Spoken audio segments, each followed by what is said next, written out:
Hello, Yes, आवाज आ रही है? yes, sir.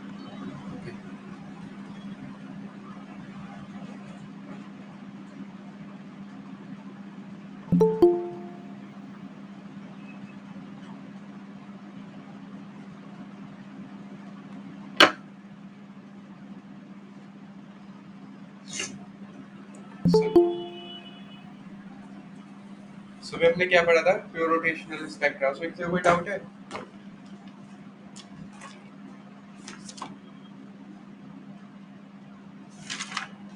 Hello,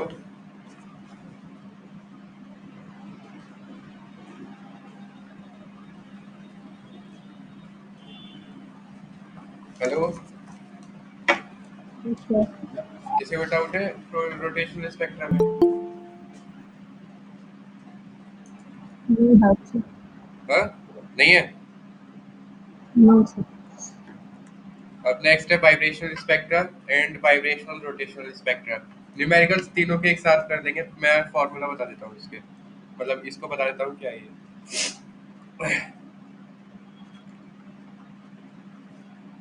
vibration of A molecules. एक मॉलिक्यूल है, उसकी दो एटम से बना हुआ डायटॉमिक मॉलिक्यूल है, स्पिन कांस्टेंट के, मास m1 m2। इसकी पोटेंशियल एनर्जी कैसे लिखेंगे स्प्रिंग कांस्टेंट के टर्म्स में? Sir, half kx square. के एक्स स्क्वायर। या फिर अगर इसका डिस्प्लेसमेंट इधर x1 है, इसका इधर x2 है, तो क्या हो जाएगा? हाफ के x2 माइनस x1 स्क्वायर। ये क्या होता है? इलोंगेशन और deformation, that is change in length. Okay, now frequency of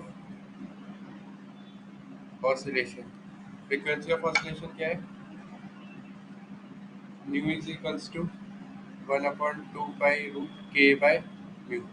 mu is reduced mass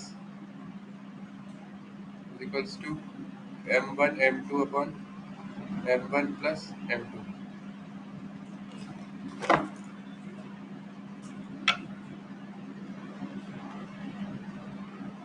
Vibrating molecule behaves like a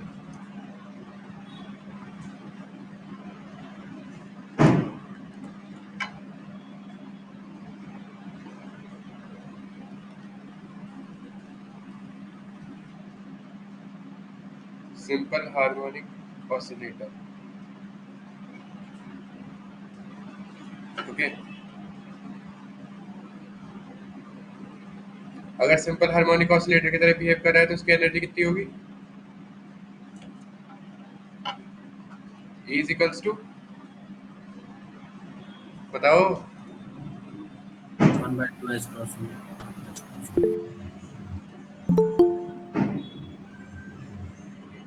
एक मिनट होल्ड करना जरा।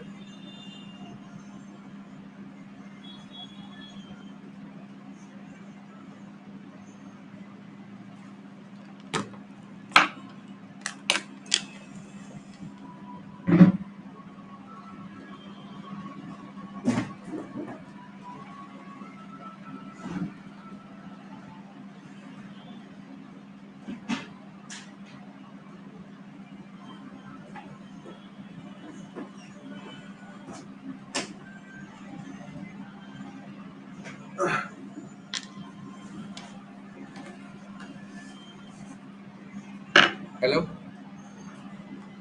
हेलो। Yes, sir. हाँ, एनर्जी कितनी होगी? E is equals to n plus half h cut omega, या इसको हम क्या लिख सकते हैं? n plus half h nu. ठीक है,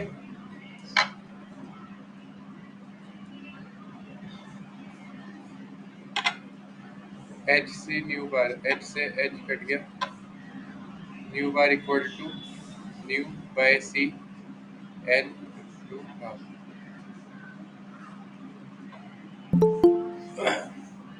ये कितना आ गया? किस में आ गया ये? मीटर इनवर्स में। Nu bar is equals to omega E N plus half, where omega e is equals to nu e by c. What is nu by c? Sir हाँ, सर वो एच सी म्यू बार कैसे हुआ, मतलब E is equal to h mu.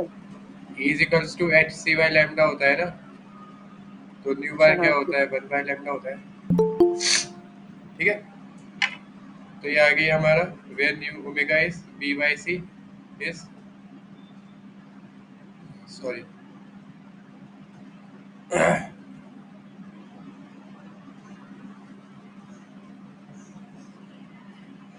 Is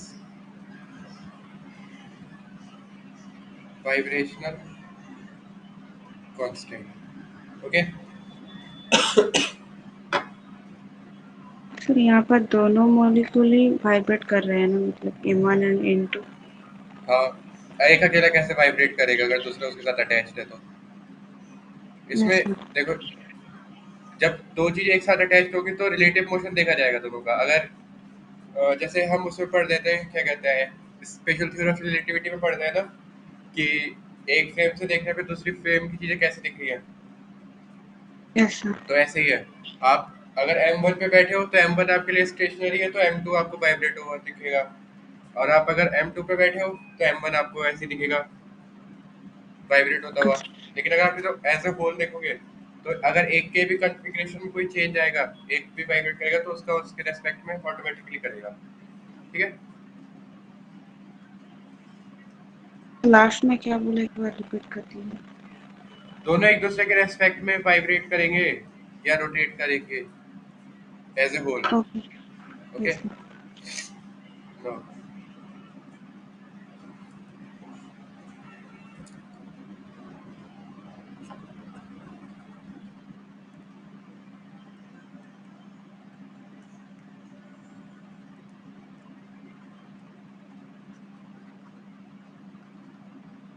transition between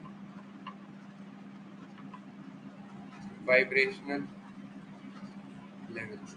अच्छा, आज मेरे को वो भेजने की याद नहीं रही, क्वेश्चंस भूल गया मैं दोपहर में।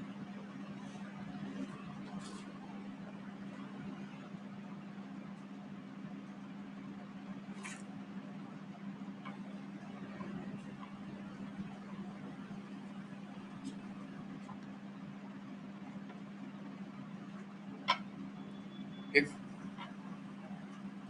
dipole moment p is equals to 0,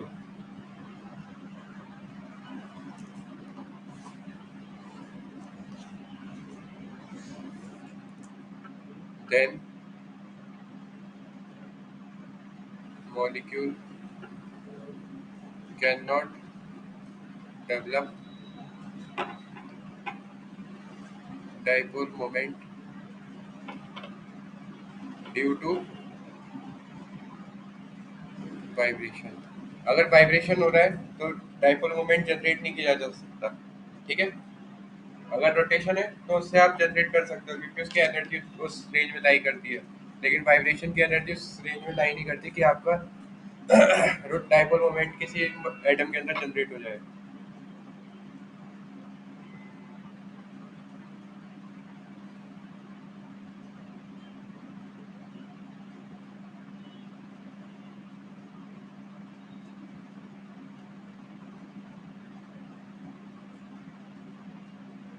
sorry, यहाँ पे मैंने गलत लिख दिया, ड्यू टू रोटेशन आना चाहिए। रोटेशन में तो चेंज हो सकती है ना, एक minute, due to rotation. Vibration से डाइपोल मोमेंट जनरेट हो सकता है, ये कैसे हम पता करेंगे? जैसे CO2 मॉलिक्यूल है, for CO2 molecule, CO2 molecule का स्ट्रक्चर कैसा होता है?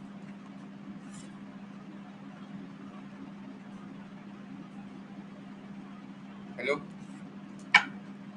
सर CO2, एक बार रिपीट करेंगे ये? अगर आपके पास कोई भी मॉलिक्यूल है, अगर आप उसको रोटेट कर रहे हो, मैं आपको वही समझा रहा हूँ CO2 मॉलिक्यूल के एग्जांपल लेके, कि अगर आपके पास कोई मॉलिक्यूल है, अगर आप उसे रोटेट कर रहे हो तो उसमें डाइपोल मोमेंट जनरेट नहीं हो सकता, लेकिन अगर वो मॉलिक्यूल वाइब्रेट हो रहा है तो उसमें डाइपोल मोमेंट जनरेट हो सकता है। CO2 मॉलिक्यूल का शेप कैसा होता है? ये, अगर आप इसको रोटेट करो, क्या इसके बॉन्ड लेंथ में कोई चेंज आएगा? No sir. यहाँ पे डेल्टा प्लस चार्ज है, यहाँ पे डेल्टा माइनस चार्ज है, यहाँ पे डेल्टा माइनस चार्ज है, ठीक है। इन दोनों, अगर इसको, if we rotate this molecule, then no change in bond length, so p is equals to 0 at all times. Now if molecule starts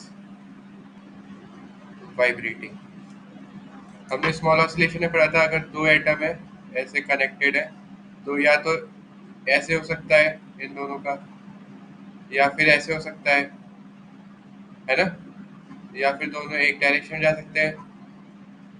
तो अगर जब ये वाला मोशन परफॉर्म करेगा ये मॉलिक्यूल, तो क्या इसकी बॉन्ड लेंथ चेंज होगी, नहीं होगी? होगा।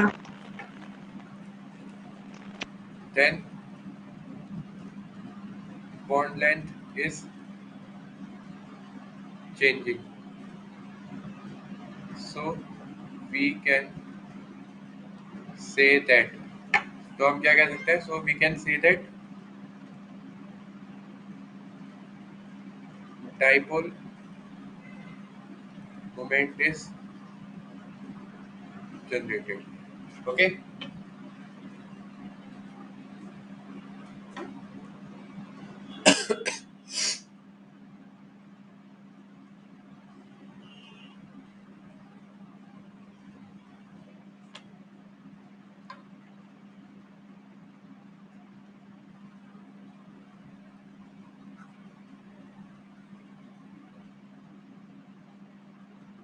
Permanent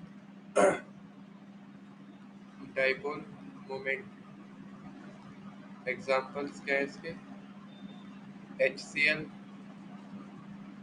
HBr, carbon monoxide, H2O, CO2, CS2, CH4, methane, जिसका दोपहर भी हमने किया था। ये सब क्या है? Infrared active molecules. अगर इन पे इंफ्रारेड डाली जाती है तो इनके अंदर डायपोल मूवमेंट जनरेट हो जाता है, जिससे ये ट्रांजिशन शो कर सकते हैं।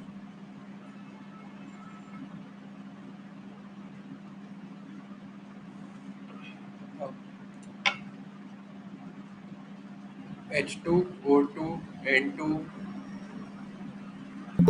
are both microwave and infrared inactive. जो भी होमोजेनियस गैस है वो सब माइक्रोवेव इनेक्ट और इंफ्रारेड इनेक्टिव होगी। जो फर्स्ट पॉइंट आपने लिखा है वहाँ पर तो डाइपोल मोमेंट पहले ही 0 था ना, तो वो फिर वो डाइपोल क्या लिखेगा? पहले पॉइंट में लिखा है कि अगर डाइपोल मोमेंट जीरो है किसी भी उसमें, तो अगर हम उस मॉलिक्यूल को रोटेट करते हैं, किसी मॉलिक्यूल का अगर डाइपोल मोमेंट जीरो है और उसे हम रोटेट कर रहे हैं, तो उसकी वजह से डाइपोल मोमेंट उस मॉलिक्यूल में जनरेट नहीं हो सकता। ओके। तो मतलब पहले से ही तो 0 है ना, तो जनरेट तो नहीं हुआ। अगर जैसे पहले देखो, जैसे मैंने CO2 का एग्जांपल लिया, कहाँ गया एग्जांपल? ये लिया CO2 है ना, ये ऐसा CO2 का एग्जांपल लिया। CO2 में बॉन्ड लेंथ फिक्स है O और C की, ठीक है। अच्छा जब बॉन्ड लेंथ फिक्स है तो आप उसको रोटेट कर दो, किसी भी प्लेन में रोटेट कर दो, कैसे भी रोटेट कर दो, क्या वो कहीं चेंज होगा उसका ओरिएंटेशन? वो उसकी बॉन्ड लेंथ कभी चेंज होगी अगर वो रिजिड है तो? अच्छा जब वो रिजिड है तो उसकी बॉन्ड लेंथ चेंज नहीं होगी। तो अगर डाइपोल मोमेंट इनिशियली जीरो है तो फाइनली जीरो रहेगा, क्योंकि केवल रोटेट कर रहे हैं हम, बाकी सारी चीजें कांस्टेंट है। ठीक है, ओके यस। आगे समझ में? लेकिन अभी हमारे पास क्या है? अब हमारे पास वाइब्रेशन का केस है। वाइब्रेशन के केस में क्या होगा कि कोई मॉलिक्यूल थोड़ा सा डिस्प्लेस हुआ, कोई ज्यादा डिस्प्लेस हो गया, मींस उसकी बॉन्ड लेंथ में चेंज आ गया। अगर बॉन्ड लेंथ में चेंज आ गया तो उसमें क्या डेवलप हो सकता है? Dipole dipole moment. तो मोमेंट अच्छा उस सब का sum QD, P equal to QD होता है ना, तो उस सब का सम अच्छा जीरो नहीं होगा। अच्छा। ठीक है।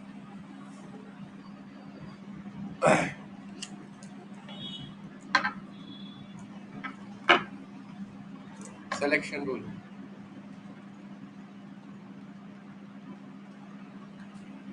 Vibrating molecule is behaving like a simple harmonic oscillator. So its selection rules would be like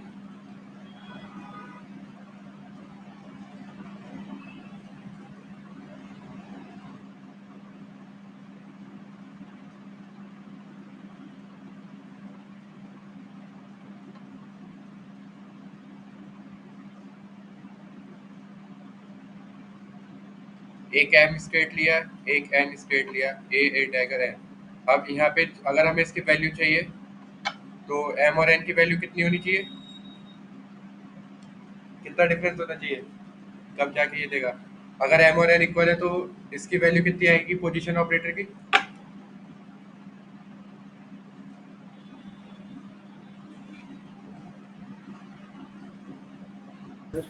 हाँ बताओ। n-1 एम इक्वल टू कितना चाहिए? एम इक्वल टू n-1 होना चाहिए, और एम इक्वल टू n+1। अगर फर्स्ट स्टेट और सेकंड, या मतलब क्या कहते हैं इसको, कंटिन्यूअस स्टेट्स है, like simultaneously acting state, one one का डिफरेंस है, तभी हमारे पास इसकी वैल्यू आएगी। तो हमारा सिलेक्शन रूल क्या हो गया? Delta n is equals to plus minus one, delta n और हाँ डेल्टा एन ही लिखा है ना, तो delta n equal to plus minus one. अगर स्टेट्स में वन और वन का गैप है तभी हमारा ट्रांजिशन पॉसिबल है। Okay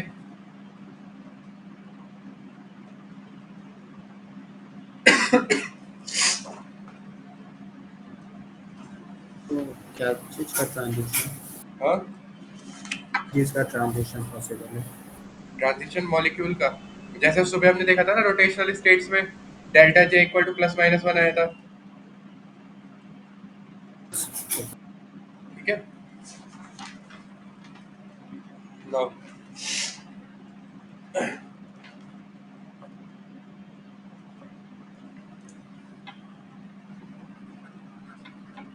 note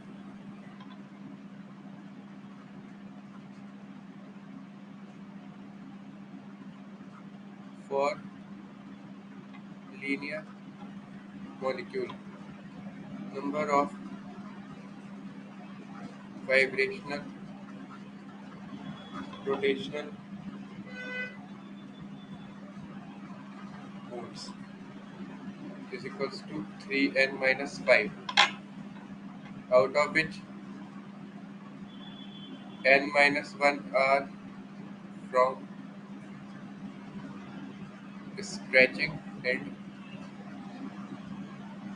2n minus 4 are from bending।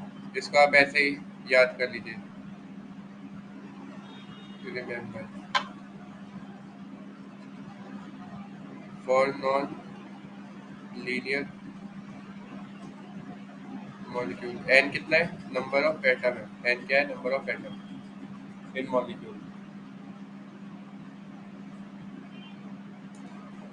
अगर नॉन लीनियर मॉलिक्यूल है तो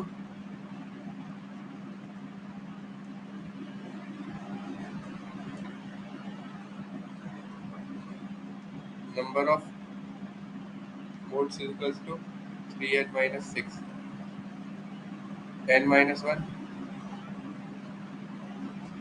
stretching and 2n minus 5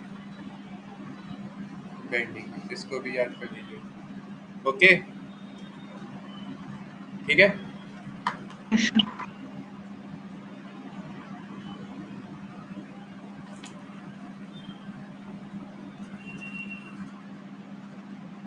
molecule as an harmonic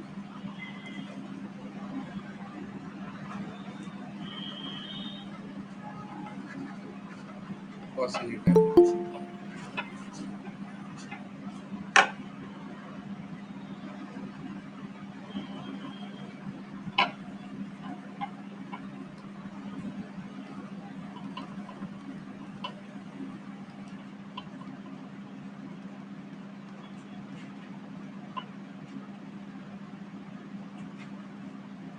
ये कौन सी टर्म है, सिंपल हार्मोनिक ऑसिलेटर की टर्म है।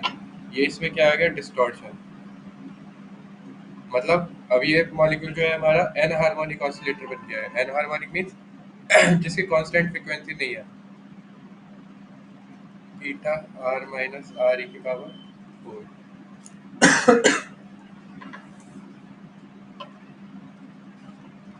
इफ तो आर, RC है।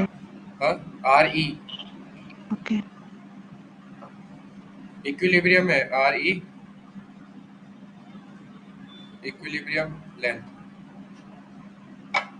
और आर माइनस आर ई हो गया टोटल स्ट्रेचिंग या टोटल बेंड, वो कितना हुआ, deformation, change in length. If linear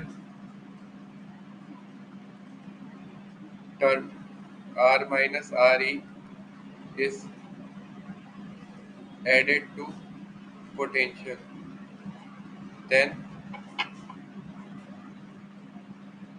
it remains harmonic only position is shifted। Means अगर आपके पास, जैसे एग्जांपल, आपने पर्टिवेशन थोड़ी पढ़ी है क्या, थोड़ी बहुत हाँ सर। नहीं पढ़ी। v is equals to half k x square है, ये हार्मोनिक ऑसिलेटर का पोटेंशियल है। इसमें आपने प्लस अल्फा एक्स कर दिया, मतलब लीनियर टर्म को ऐड कर दिया आपने, तो आप इसको अगर, तो इसकी जो एनर्जी होगी वो एनर्जी होगी n plus half h cut और ओमेगा डैश। यहाँ पे ओमेगा जो है ना वो केवल अगर लीनियर टर्म आप इसमें ऐड कर रहे हो एक्स में, only position will be shifted और उसकी एनर्जी वही सेम रहेगी पुराने की तरह। ओके, इसको आप परफेक्ट स्क्वायर बना के इसको वो कर सकते हो ना, दोबारा से स्क्वायर की टर्म में लिख सकते हो, लिख लोगे आप? तो मतलब फ्रीक्वेंसी चेंज हो जाएगा वो पोजीशन ऐड होने से। हाँ, बस वो फ्रीक्वेंसी चेंज हो जाएगा तो उसकी पोजीशन शिफ्ट हो जाएगी। ओके, नेक्स्ट है हमारा इसकी wave number for anharmonic oscillator. Nu bar is equals to omega E N plus half minus omega E chi E N plus half square.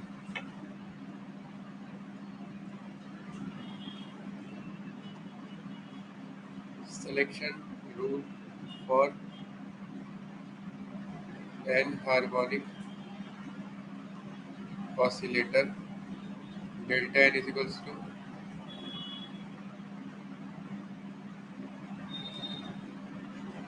plus minus 1, plus minus 2, plus minus 3 and so on.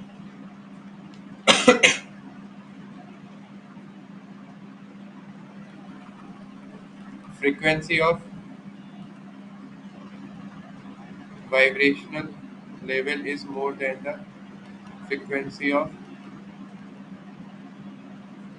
rotational level या energy, या फिर energy।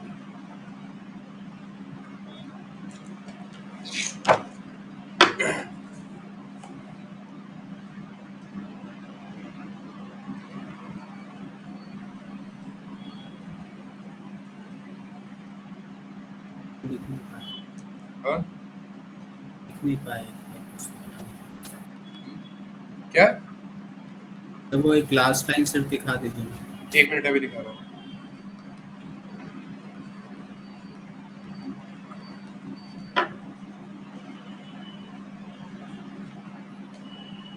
जैसे हो गया?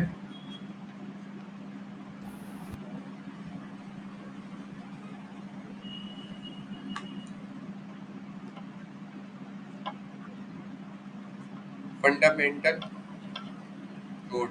Fundamental mode क्या होता है? n is equals to 0 to n is equals to 1। उसके बाद आता है हमारा फर्स्ट ओवरटोन। फर्स्ट ओवरटोन क्या होता है? n equal to 0 to n equal to 2। Second overtone n equal to 0 to n equal 3। Okay,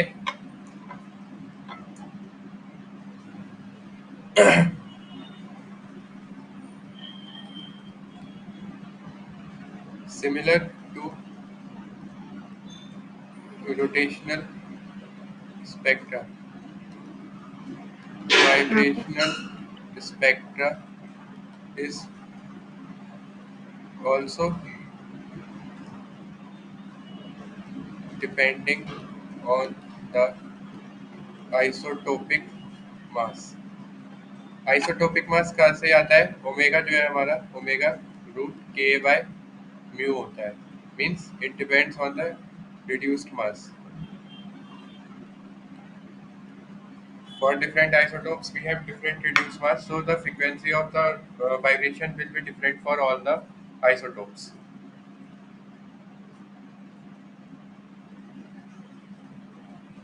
okay, यहाँ पर एन एनर्जी स्टेट डिनोट कर रहा है। क्या चीज? N small n. n is small n number of energy levels। Okay,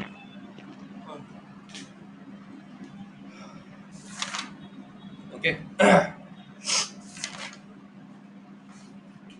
एक topic और बचा है, फिर उसके बाद न्यूमेरिकल्स करेंगे। अब हम दोनों को मिक्स कर देते हैं, रोटेशनल प्लस वाइब्रेशनल। तो क्या बनेगा? तो वेव नंबर बी रोटेशनल क्या था? बी जे जे प्लस वन, और न्यू बार वाइब्रेशनल क्या था? Omega E N plus half. ये रिजिड के केस के लिए, rigid diatomic molecule. Nu total is equals to nu bar rotational plus nu bar vibrational. तो ये कितना आ गया? B J J plus one plus omega E N plus half for non rigid case. इसमें non rigid case में क्या energy क्या आ जाता है?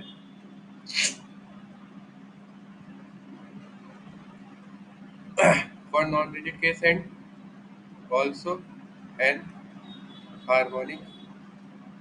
तो हम इसमें से डिस्टॉर्शन वाली जो चीजें हैं न्यू टोटल में से हम वो माइनस कर देते हैं। बी जे जे plus one plus omega E N plus half.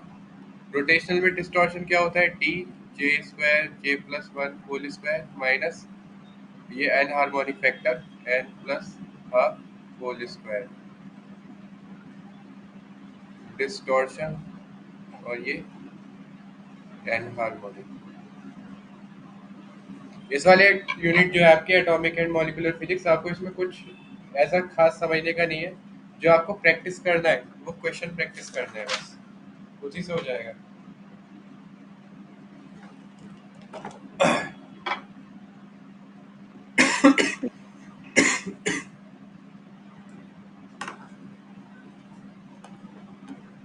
ठीक है।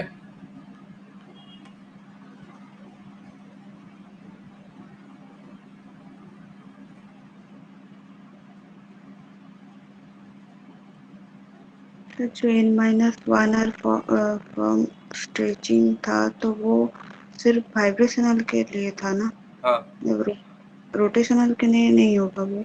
नहीं, वाइब्रेशनल के लिए तो लिखा है मैंने शायद। मैंने क्या दोनों के लिए लिखा है क्या? वाइब्रेशनल है वैसे यहाँ पे। ओके।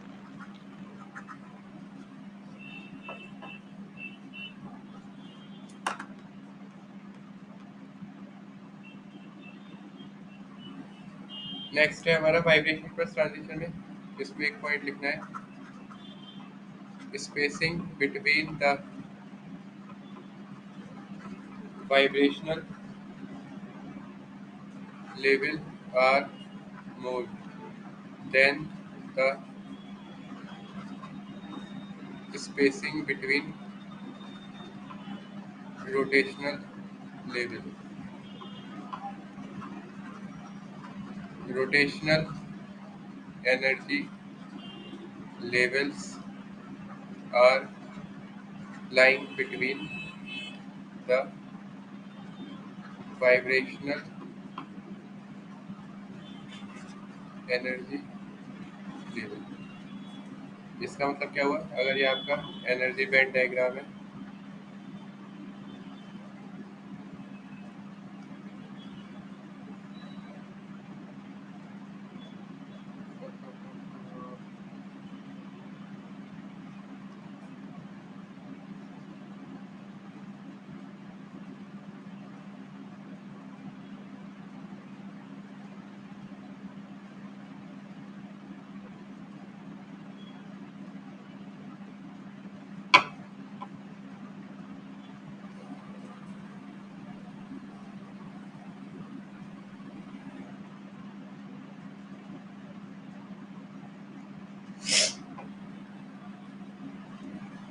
ये वाले जो है, ये मैं थोड़े ब्रॉड ये बना रहा हूँ, ये आपके वाइब्रेशनल एनर्जी लेवल।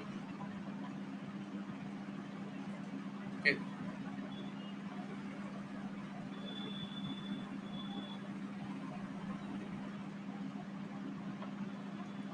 ये वाले क्या है, वाइब्रेशनल एनर्जी लेवल। अब इनके बीच में क्या लाई करेंगे, rotational energy level. n equal to 0 1 2 3 और यहाँ पे j इक्वल टू 0 1 2 3 ऐसे इसके ऊपर आता जाएगा। Means rotational energy levels are lying between the vibrational energy level. अगर हमें वैल्यू निकालनी है कि ये जो ये वाला रोटेशनल लेवल है, मान लीजिए n इक्वल टू 3 पे j इक्वल्स टू 3 पे एक रोटेशनल लेवल है, rotational level is lying at j equal to 3, then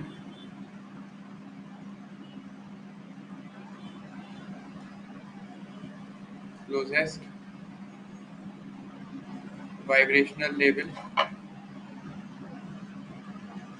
would be, कौन सा है इसमें सबसे क्लोज, इसके j equal to 3 rotational level के सबसे क्लोज कौन सा वाइब्रेशनल है, Close to 1. n equals to 0. n equals to 0 पास में या n इक्वल्स टू 1 पास में है, Oh, sorry, n equals to 1. 1। तो अगर इसको हम कैसे निकालेंगे, फॉर जनरल केस तो इन दोनों का जो एनर्जी है वो लगभग बराबर होगी, तभी तो ये पास पास लाई करेंगे। अगर एनर्जी बराबर है तभी पास पास लाई करेंगे ना। तो कितना हो जाएगा, B J J plus 1 is equals to omega E N plus half. हम लोग डिजिट के केस ले रहे हैं या आइडियल केस ले रहे हैं।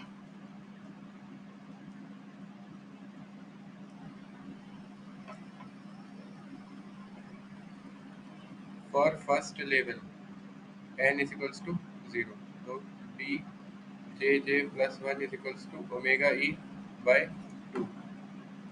अब बी की वैल्यू रख दो, बी की वैल्यू कितनी होती है,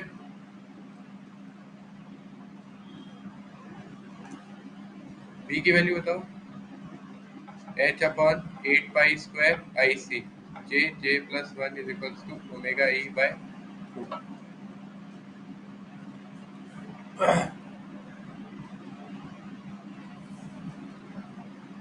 अब यहाँ से हम क्या कर सकते हैं, यहाँ से हमें जे की वैल्यू कैलकुलेट करनी है।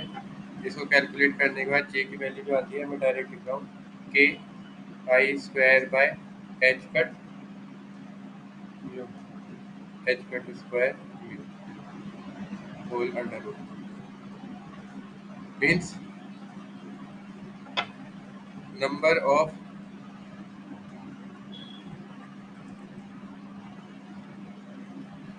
Rotational level line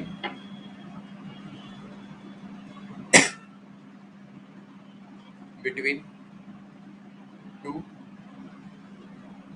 vibrational level. Okay,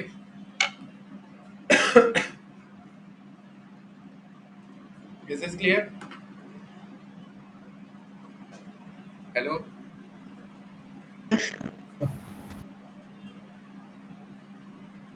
next is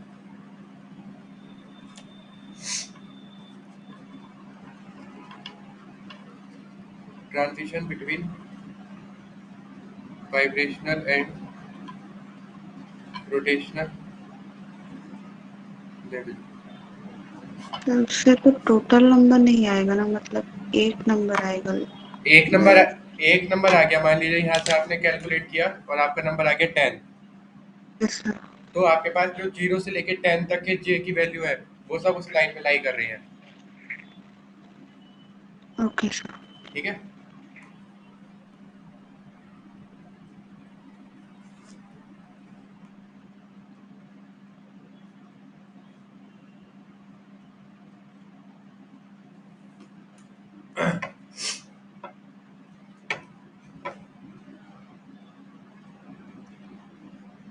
sir जब 10 होगा तो फिर 10 पे ही लाई करेगा ना, मतलब जे इक्वल्स टू 10 पे। जे इक्वल्स टू 10 पे जो है हमारा अगला वाइब्रेशनल लेवल आ जाएगा। तो उससे नीचे कितने हुए, 10 हुए ना। ओके यस सर, तो वो मैक्सिमम ही आएगा इसका, तो हाँ, हम नहीं कर सकते ना। उसमें क्वेश्चन ऐसे पूछेगा कि आपको ये बताना होगा कि आपको एक वाइब्रेशनल लेवल दिया जाएगा, ठीक है। जैसे यस सर। मैंने यहाँ पे 0 कैलकुलेट किया है, 0 के लिए मतलब फर्स्ट के लिए, ओके। 0 से 1 के बीच में कितने लाई कर रहे हैं, मैंने केवल ये कैलकुलेट किया है। आपको कितना भी दे सकता है, तो आप उसको अकॉर्डिंग फॉर्मूले को वो कर लेंगे, मॉडिफाई कर देंगे। जैसे यहाँ पे मैंने n इक्वल टू 0 लिखा है, यहाँ पे आप यहाँ पे n इक्वल टू वो नंबर लिख देंगे जहाँ पे आपको निकालना है, जिसके लिए आपको ओके निकालना है, ठीक है। सर। यस।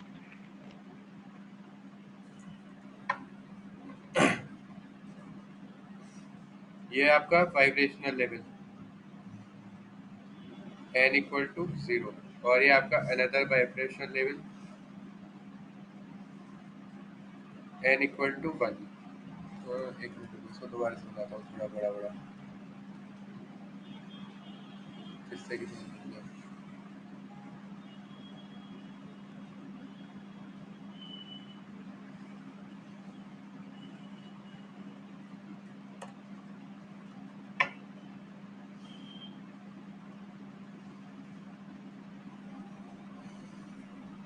ये तीनों किसके कॉरेस्पॉन्डिंग है, n इक्वल टू 0। ये हाइपोथेटिकल डायग्राम बना रहा हूँ मैं आपको बस समझाने के लिए।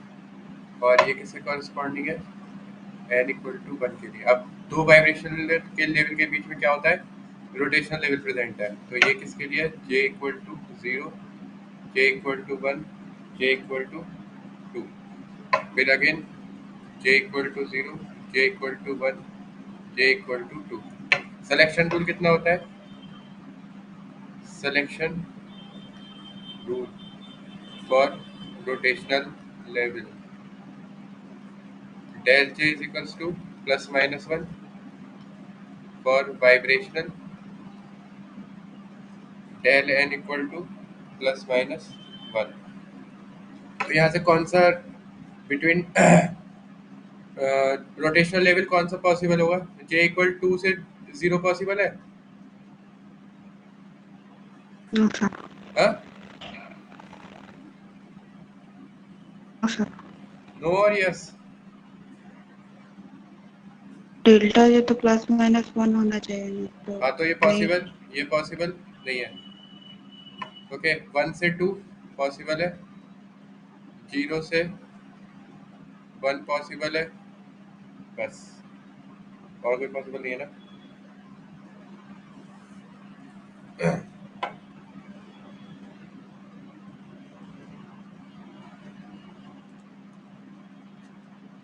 If delta j is equals to plus 1, then it is called R branch.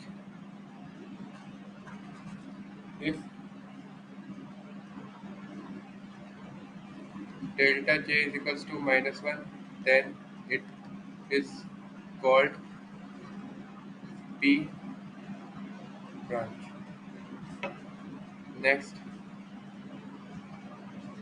if del j is equals to 0, then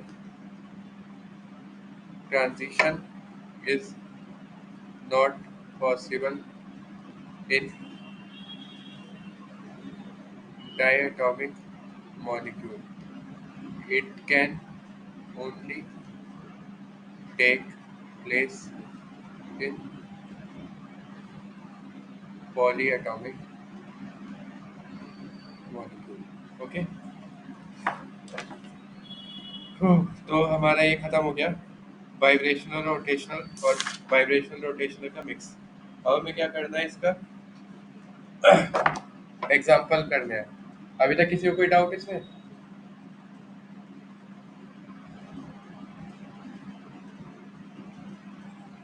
बताओ।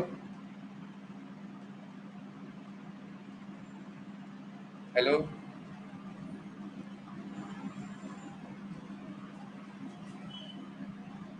ये एरो हमेशा ऊपर ही तरफ जाता है, क्या ट्रांजिशन हमेशा 0 से 1 ही जाता है।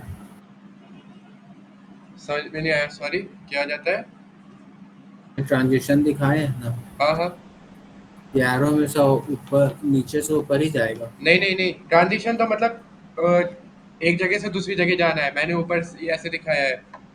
ये हो गया absorption, absorption spectra means absorb कर रहा है ना अभी एनर्जी को, एक्साइट हो रहा है। अभी हो गया एमिशन स्पेक्ट्रा 1 से लेके 2 में, ये हो गया एमिशन। एनर्जी को लूज करके वापस आ रहा है, 1 से लेके 2 में हो गया, सॉरी 2 से काय में जाएगा, 1 में जाएगा, और 0 से काय में जा सकता है, 1 में जा सकता है। तो ये हो गया एमिशन स्पेक्ट्रा, एनर्जी रिलीज करते हुए आ रहा है।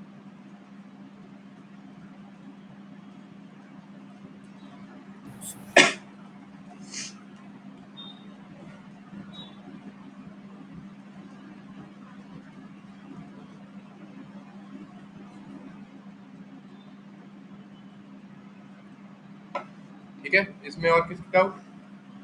सर जो रोटेशनल स्पेक्ट्रम में आप बताए थे कि मॉलिक्यूल रोटेट कर रहा है, तो वो ट्रांजिशन कैसे हो रहा है, मतलब ऊपर से वो हायर एनर्जी स्टेट्स पे कैसे जा रहा है, वो एनर्जी कहाँ से मतलब क्रिएट हो रहा है, वो रोटेशन की वजह से? समझ में नहीं आया मुझे। तो वो जो रोटेशनल स्पेक्ट्रा है ना, तो वहाँ पर मतलब हायर एनर्जी स्टेट्स पे मॉलिक्यूल कैसे जाते हैं, वो रोटेशन की वजह से ही? नहीं नहीं, हायर एनर्जी स्टेट में ऐसे जाते नहीं है। हायर मतलब क्या कहना चाहिए, आप उसकी एनर्जी बढ़ा दे रहे हो बस। आप उसको माइक्रोवेव, अगर आप उसको माइक्रोवेव रीजन की एनर्जी दे रहे हो तो वो रोटेट करने लग जाता है, रोटेशन अच्छा। पॉसिबल हो जाता है। तो मतलब वो रोटेट होकर अपनी एनर्जी बढ़ा रहा है, मतलब एक तरीका है उसको एनर्जी अपनी बढ़ाने का। और ऐसे ही अगर आप उसको इंफ्रारेड रीजन की एनर्जी दे रहे हो तो वाइब्रेट होकर अपनी एनर्जी बढ़ा रहा है, एक्साइट हो रहा है। ठीक है। अच्छा, मतलब वो रोटेशन की वजह से वो एनर्जी क्रिएट हो रहा हाँ है। ओके। वो जो आप एनर्जी लेवल बनाए थे ना, जैसे क्वांटम, ये तो एनर्जी लेवल डिस्क्रीट है, वो वाइब्रेशन एनर्जी लेवल और रोटेशन एनर्जी लेवल, हाँ, ये तो एनर्जी लेवल डिस्क्रीट है ना। एनर्जी लेवल डिस्क्रीट है मतलब क्वांटम जैसा लग रहा है, ये एनर्जी लेवल नहीं होता, उसमें कंटिन्यूअस और डिस्क्रीट एनर्जी हाँ। लेवल। तो ये वाला जो एनर्जी लेवल बनाए हैं, इनको टू जीरो, फिर उसके बीच में रोटेशनल डाले, फिर 1 2 3, तो ये तो डिस्क्रीट है ना। अभी जब ये तक कम है, कंटिन्यूस। जब तक क्वांटम नंबर कम है तब तक वो डिस्क्रीट है। लेकिन जब क्वांटम नंबर बढ़ जाएगा, बहुत ज्यादा हो जाएगा, तो ये वो, डिस्क्रीट कैसे है सर, ये तो 1 2 3 हाँ कंटिन्यूसली अभी, बन रहा है। हाँ जैसे इसमें एन हार्मोनिक फैक्टर आ जाता है, ये वाला, ये एन हार्मोनिक फैक्टर आ रहा है ना, ये क्या कर रहा है, गैप को डिक्रीज कर रहा है। कहाँ गया ये जो आ रहा है फैक्टर, ये गैप को डिक्रीज कर रहा है। जब ये बहुत बड़ा हो जाएगा तो एन प्लस हाफ और बड़ा होता जाएगा। जब एन इज इक्वल्स टू 100 रखोगे आप, ये तो एन प्लस हाफ रहेगा, 100.5 रहेगा। लेकिन ये क्या हो जाएगा, 100.5 का स्क्वायर, 100.5 का स्क्वायर कितना हो गया, 10,000 पॉइंट, 10,000.25। 10,000.25 हो गया। अब इधर है 100.25 माइनस 10,025, तो ये क्या करेगा, एनर्जी को कम कर देगा, मीन्स उसके सेपरेशन को कम कर देगा, एनर्जी लेवल के सेपरेशन को कम कर देगा। तो आगे जाके जितना आप एन इक्वल टू 100,000 10,000 रखते जाओगे, एक्स जितना एनर्जी लेवल आप हाई जाते जाओगे, कंटिन्यूस स्टेट आती रहेगी। ठीक है। लेकिन जब नीचे रहोगे, छोटे रहोगे, मतलब कम वैल्यू रखोगे एन की, 1 2 3, तो उतना डिफरेंस क्रिएट नहीं करेगा, तो डिस्क्रीट एनर्जी लेवल रहेगा। ओके।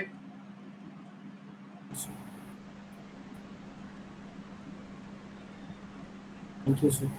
ओके।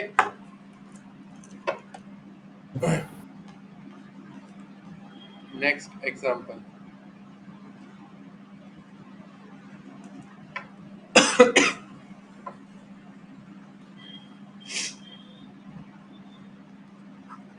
मैं आपको बुक्स बता देता हूँ कहाँ से आपको प्रैक्टिस करना है क्वेश्चंस की।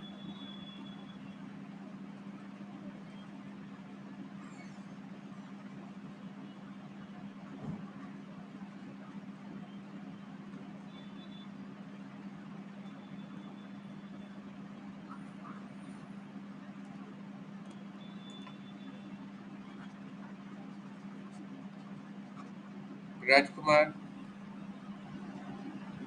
All solved examples. Vimal Kumar Jain, all solve example. इसके अलावा क्या करना है? और हाँ, आर्थर वेजर सॉल्व एग्जाम्पल। ये आपको सारे करने हैं और आपको जो क्वेश्चंस होंगे पेपर में वो यहीं से मिल जाएंगे, इन्हीं बुक्स में से पेपर आएगा। ठीक है, आपका जो मतलब इसी टाइप का पेपर आएगा जैसे इसमें। अब आगे क्वेश्चन करते हैं। Question, determine angular velocity of S2 sulphur atom या sulphur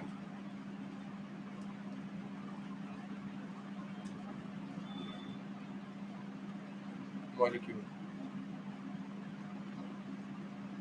promoted to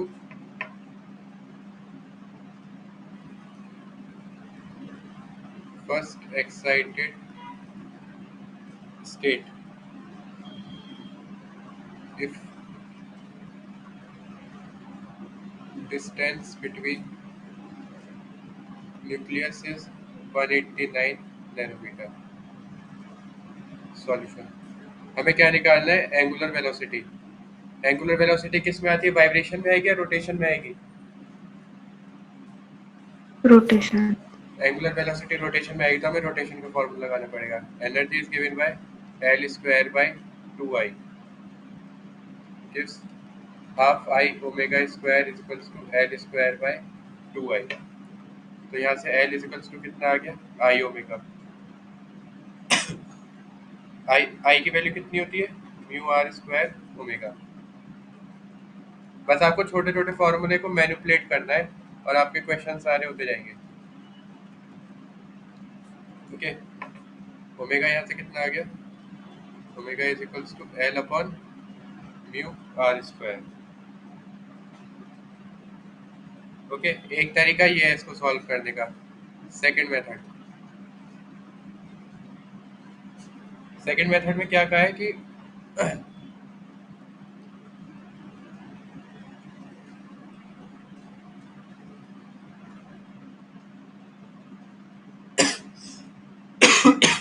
E is equals to कितना होता है? L operator by 2I। तो यहाँ से हम कितना निकाल सकते हैं?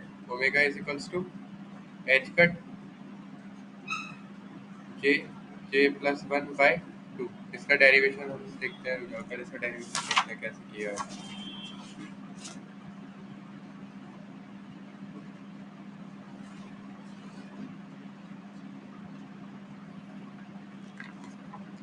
जैसे हमने निकाला है L is equals to I omega. ठीक है, L operator I omega. Omega कितना आ गया यहाँ से? L by I.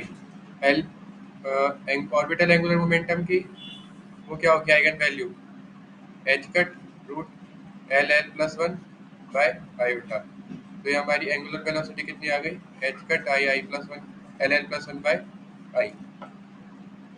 ठीक है, तो यहाँ पे हम जे का यूज करें तो j for first excited state, j equals to कितना होगा? 1। जे कहाँ से कहाँ तक रन करता है? 0 1 2 3 टू इन्फिनिटी। तो जे इक्वल्स टू 1 आ गया। यहाँ से ओमेगा की वैल्यू कितनी आ गई? एच कट रूट 2 बाय आई।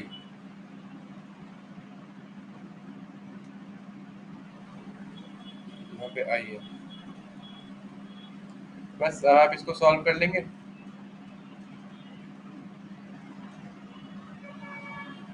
आई की वैल्यू कितनी है? H cut root 2 by mu are square. Mu is equals to m1 m2 by m1 plus m2 is equals to कितना आया ये? 4m। m is equals to mu by 4। यहाँ पे हम इसको रख लेंगे और सॉल्व कर लेंगे। ओके, और कोई किसी को डाउट? सर यहाँ पर मोमेंट ऑफ इनर्शिया कौन सा मतलब एक्सिस के रेस्पेक्ट में निकलना है? मतलब जो आई आपने लिखा है ना म्यू आर स्क्वायर, हाँ, तो उसको कौन सा एक्सिस के रेस्पेक्ट में निकालना होगा? यहाँ पे आप किसी भी एक्सिस के लिए निकाल सकते हो, ठीक है। जैसे आई कितना होता है, एम आर स्क्वायर ले लो जनरली, ठीक है। किसी भी प्रिंसिपल एक्सिस के अबाउट एम आर स्क्वायर है, ठीक है। लेकिन जो हमारा एटम है, वो मॉलिक्यूल है, उसके अंदर जो एटम है उन पे आर जो है, आर इज वेरी स्मॉल, तो r square is much smaller. R square जब बहुत ज़्यादा छोटा होगा तो हमारे पास ये फर्क नहीं पड़ेगा कि कौन से एक्सिस के अबाउट रोटेशन हो रहा है या वाइब्रेशन हो रहा है, और दोनों के लिए मतलब उसकी जो वैल्यू है वो चीज़ सिग्निफिकेंट नहीं होगी। उसको अगर हाफ कर देंगे तो पावर जो हमारे जो 10 की पावर माइनस में जो आता है टर्म, केवल वो सिग्निफिकेंट रहेगी, ठीक है।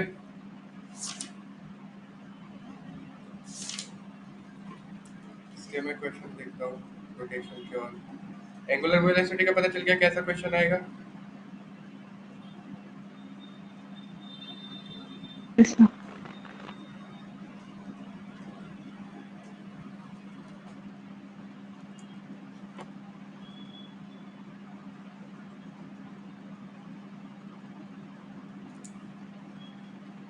क्वेश्चन,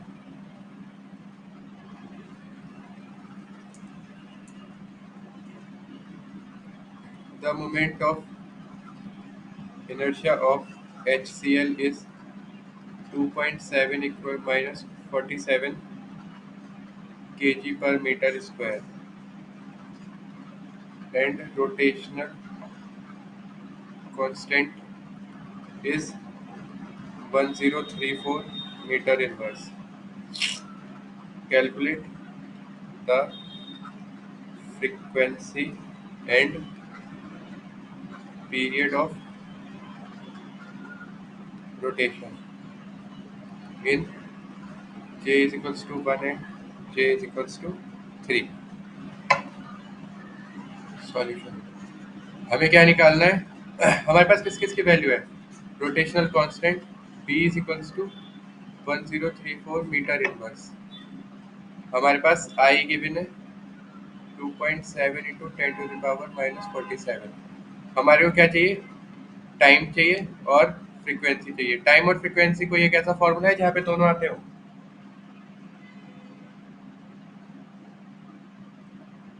हाँ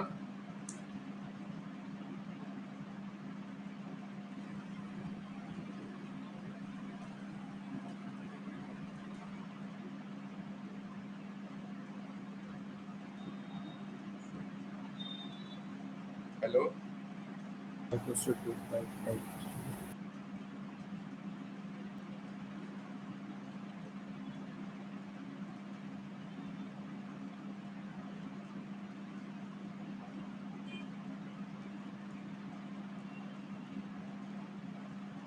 Sir,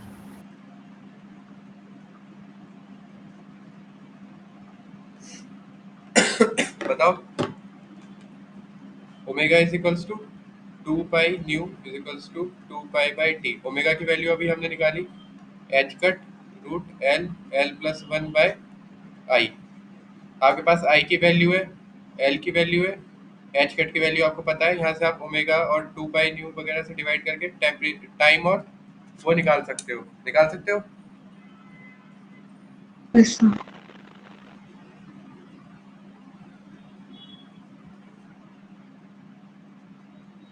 यहाँ से टी निकल जाएगा तो फिर वहाँ से न्यू भी निकल जाएगा। क्या, तो टी निकाल लेंगे, वहाँ से न्यू निकाल लेंगे। हाँ कैसे भी निकाल सकते हो जैसा आपको ठीक लगे।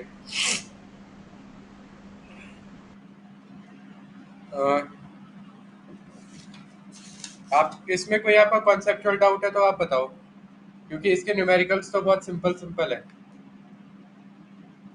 मैंने मेरे पीडीएफ बना रखी है, मैं आपको वो भेज दूंगा। एल हाँ क्या पुट करेंगे? नहीं नहीं, मैं आपको भेजूंगा व्हाट्सएप पे, मैं भेजूंगा जिससे आप क्वेश्चन ट्राई कर सकते हैं। एक और क्वेश्चन देखते एल हैं। क्या पुट करेंगे? एल एल इक्वल टू यहाँ पे दिया है ना, जे इक्वल टू 1 और 3, एक बार जे इक्वल टू 1 के लिए निकालेंगे, जे और जे इज इक्वल्स टू एल है, ठीक है, जे इज इक्वल्स टू एल। कैसे पता आपको? हाँ ऐसे पता आपको J equals to L है यहाँ पे? कैसे किया? सर एल की वैल्यू अलग अलग दी है तो अलग अलग निकालना होगा। हाँ, एक बार j इक्वल टू 1 के लिए दोनों निकालोगे, टाइम और फ्रीक्वेंसी, और एक बार j इक्वल टू 3 के लिए निकालोगे। ठीक है सर। ठीक है। Okay sir.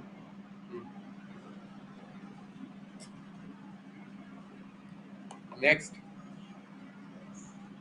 वहाँ पर वो J इंटू J प्लस 1 होगा। कहाँ पे? तो j ओमे तो j अरे इसको कुछ भी लिख लो, कहता रहा हूँ कभी कभी l लिख देता हूँ मैं, कभी कभी j लिख देता हूँ, आप भी आदत डाल दो। ठीक है, दोनों सेम है। क्वेश्चन ये तो आपको कराया था दोपहर, चलो मैं आपको बताता हूँ।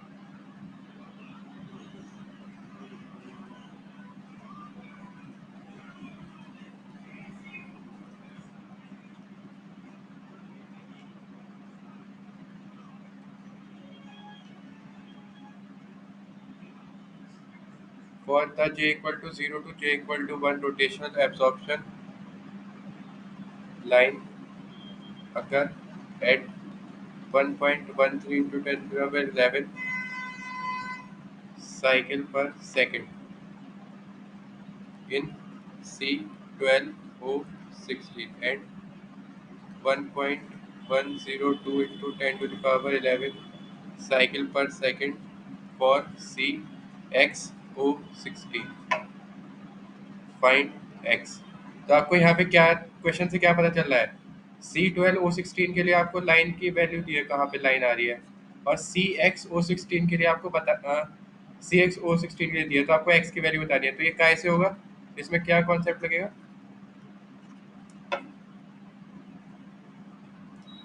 x की वैल्यू क्या डिफाइन कर रही है यहाँ पे?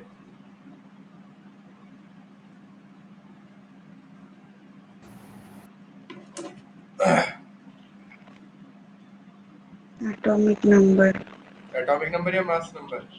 मास मास नंबर। नंबर। तो यहाँ से आपको क्या पता चलेगा कि मास क्या होगा आपका। ठीक है, आइसोटोपिक मास पे आपको डिपेंडेंसी निकालनी है। For rotational spectra nu bar is equals to B J plus 1 H square H upon 8 pi square I C J plus 1। तो nu bar is 1 upon I, और I is equals to mu are square is equals to m1 m2 upon m1 plus m2।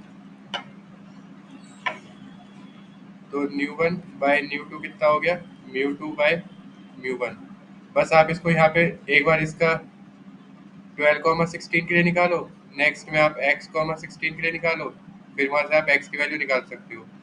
Find x। Okay, समझ में आ गया कैसे करना है? ऐसे ही कर लोगे ना।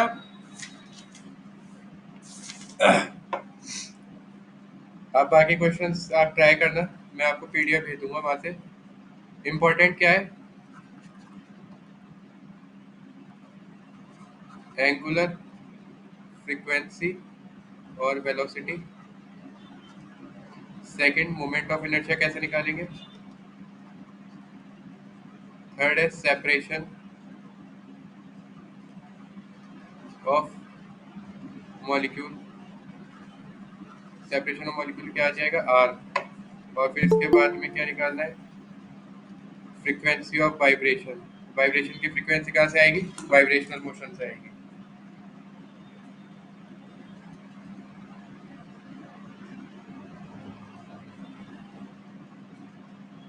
ठीक है,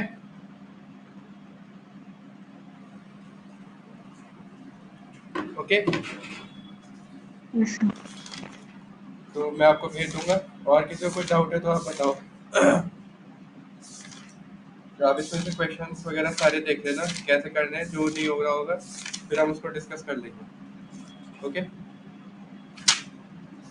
सर आपने वाली हेडिंग पढ़ाई थी translation between vibration and rotation, जो आर ब्रांच है और पी ब्रांच क्या है उसमें? आपने पॉइंट लिखाया था। क्या मैं समझ में नहीं आया। आर ब्रांच और पी ब्रांच पूछ रहे हो आप? Yes sir.